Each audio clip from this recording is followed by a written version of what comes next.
أهلا بيكم في مطبخ السعادة. النهاردة عندنا طريقة جميلة لعمل عصير الكيوي باللبن والزبادي. ومن فوائد الكيوي إن هو بيحافظ على البشرة وبيمنع التجاعيد وبيقلل من سقوط الشعر. ومن فوائد الزبادي إن هو بيسهل الهضم وبيعزز جهاز المناعة وبيخفض الكوليسترول. واللبن طبعا غني بالكالسيوم.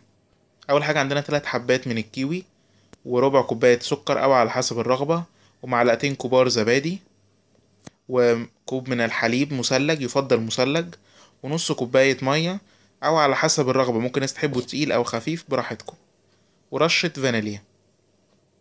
وبعدين هنبتدي نقشر فاكهة الكيوي اللي عندنا بالشكل ده، وهي تقشيرها ممكن يكون بالمقشرة أو بالسكينة على حسب الرغبة والمتوفر عندنا. أول حاجة هنحط الحليب والكيوي والزبادي ورشة الفانيليا والسكر، ونضربهم مع بعض في الخلاط يعني حوالي دقيقتين أو 3 لغاية ما يتضربوا معانا. وفي النهاية بنصبهم وبنقدمهم مع قطع من الكيوي. وأتمنى حضراتكم تجربوه، هو مفيد جدا للصحة. بتمنى الفيديو يكون عجب حضراتكم، ولو عجبكم ما تنسوش لايك على الفيديو واشتراك في القناة، وممكن تتابعونا على مواقع التواصل موجودة أمام حضراتكم.